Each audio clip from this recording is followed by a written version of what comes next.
ദൈവത്തിൻ്റെ പരിശുദ്ധമായ നാമം മഹത്വപ്പെടുമാറാകട്ടെ. ദൈനംദിനപ്പം എന്ന അനുദിന വചനചിന്തയിലേക്ക് ഏവർക്കും സ്വാഗതം. ഇന്ന് 3 സമ്മാനങ്ങൾ എന്ന വിഷയത്തെ ആസ്പദമാക്കി ചില കാര്യങ്ങളെ നമുക്ക് ചിന്തിക്കാം. അതിനാധാരമായ ഒരു വാക്യം വായിക്കാം.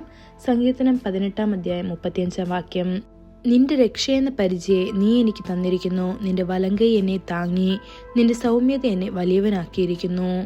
ഈ വാക്യത്തിൽ നിന്റെ എന്ന വാക്ക് 3 തവണ പ്രത്യക്ഷപ്പെടുന്നു. കർത്താവ് നമുക്ക് നൽകുന്ന 3 പ്രത്യേക ദാനങ്ങളെ ഇത് വെളിപ്പെടുത്തുന്നു. കർത്താവിൻ്റെ പരിച, കർത്താവിൻ്റെ വലങ്കൈ, കർത്താവിൻ്റെ സൗമ്യത എന്നിവ. ഒന്നാമതായി കർത്താവിൻ്റെ പരിച.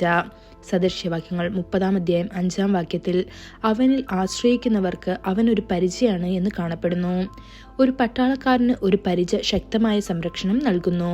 നമ്മളും പട്ടാളക്കാർ എന്ന നിലയിൽ ലോകത്തിനും ജഡത്തിനും പിശാചിനും എതിരെ പോരാടണം. കാരണം നാം മാംസത്തിനും രക്തത്തിനും എതിരെയല്ല, മറിച്ച് വാഴ്ചകൾക്കെതിരെയും ശക്തികൾക്കെതിരെയും ഈ യുഗത്തിലെ അന്ധകാരത്തിന്റെ ഭരണാധികാരികളെയും സ്വർഗരസ്ഥരായ ദുഷ്ടാത്മാക്കൾക്കെതിരെയും പോരാടുന്നു എന്ന് എഫേസ്യർ 6-ാം അധ്യായം 12-ാം വാക്യത്തിൽ കാണപ്പെടുന്നു. അതുകൊണ്ടാണ് നാം പരിചയം മുറുകെ പിടിക്കേണ്ടത്. സാത്താൻ തന്റെ അഗ്നിശമന അസ്ത്രങ്ങൾ നിങ്ങളുടെ നേരെ എയ്യുമ്പോൾ, ദുഷ്ടന്മാർ നിങ്ങളുടെ നേരെ മന്ത്രങ്ങളും അയക്കുമ്പോൾ, കർത്താവ് നിങ്ങളുടെ പരിചയം, നിങ്ങളുടെ രക്ഷയുടെ പരിചയമായിത്തീരുന്നു. മാത്രമല്ല, വിശ്വാസം തന്നെ ഒരു പരിചയമാണ്. അപ്പോസ്തലനായ പൗലോസ് എഴുതുന്നു, എല്ലാത്തിലുമുപരി ദുഷ്ടന്റെ എല്ലാ തീയമ്പുകളെയും കെടുക്കാൻ നിങ്ങൾക്ക് കഴിയുന്ന വിശ്വാസത്തിന്റെ പരിചയം എടുക്കുക എന്ന്. ഇത് എഫേസ്യർ 6-ാം അധ്യായം 16-ാം വാക്യത്തിൽ കാണപ്പെടുന്നു. ക്രിസ്തു നിങ്ങളുടെ പരിചയമാണ്. നിങ്ങൾക്കായി ഉദ്ദേശിച്ചിരിക്കുന്ന എല്ലാ ശിക്ഷയും കർത്താവായ യേശു സ്വയം വഹിച്ചു. നിങ്ങളുടെ നേരെ നേരിട്ടെറിയപ്പെടുന്ന എല്ലാ അമ്പുകളും അവൻ തടയുന്നു. തീർച്ചയായും അവൻ നിങ്ങളെ വേട്ടക്കാരന്റെ കെണിയിൽ നിന്നും നാശകരമായ മഹാമാരിയിൽ നിന്നും വിടുവിക്കും. അവൻ തന്റെ തൂവലിൽ കൊണ്ട് തന്നെ മറയ്ക്കും. തന്റെ ചിറകുകൾക്കിടയിൽ നിങ്ങൾ അഭയം പ്രാപിക്കും. അവന്റെ സത്യം നിങ്ങളുടെ പരിചയം പലകയുമായിരിക്കും എന്ന് സങ്കീർത്തനം 91-ാം അധ്യായം 3-4 വാക്യങ്ങളിൽ കാണപ്പെടുന്നു. രണ്ടാമതായി കർത്താവിൻ്റെ വലങ്കൈ. അത് ഉയർന്ന ഒരു ഭുജമാണ്, ശക്തമായ ഒരു കൈ.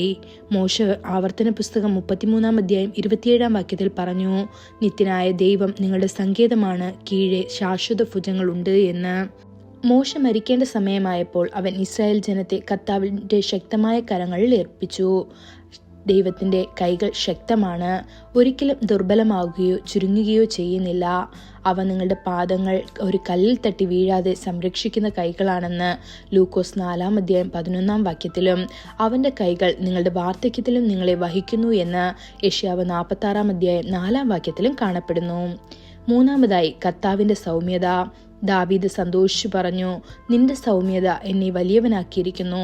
ആടുകളെ മേയ്ക്കുന്നതിൽ നിന്ന് ദാവീദിനെ ഉയർത്തി ഇസ്രായേലിന്റെ രാജാവെ അഭിഷേകം ചെയ്തത് കർത്താവിന്റെ സൗമ്യതയാണ്. ആരെയും ഉയർത്താനും കർത്താവിന് മാത്രമേ കഴിയുകയുള്ളൂ. പ്രിയ ദൈവമക്കളെ, കർത്താവിന്റെ സൗമ്യതയിൽ ഊന്നി പറയുവീൻ. തീർച്ചയായും അവന്റെ സൗമ്യത നിങ്ങളെ ഉയർത്തുകയും ബഹുമാനിക്കുകയും ചെയ്യും. ഈ വചനങ്ങളാൽ ദൈവം നമ്മെ ഓരോരുത്തരെയും അനുഗ്രഹിക്കുമാറാകട്ടെ. കൂടുതൽ ജ്ഞാനത്തിനുള്ള വാക്യം സെക്കരിയാവ് 9-ാം അധ്യായം 17-ാം വാക്യം. അതിനെത്ര സ്ത്രീത്വവും അതിന് എത്ര സൗന്ദര്യവുമുണ്ട്. ധാന്യം യുവാക്കളെയും വീഞ്ഞ് യുവതികളെയും പുഷ്ടീകരിക്കുന്നു. ഇന്നത്തെ ബൈബിൾ വായന രാവിലെ സഭാപ്രസംഗി 10, 11, 12 അധ്യായങ്ങൾ. വൈകുന്നേരം ഗലാത്യർ 1-ാം അധ്യായം. ആമേൻ.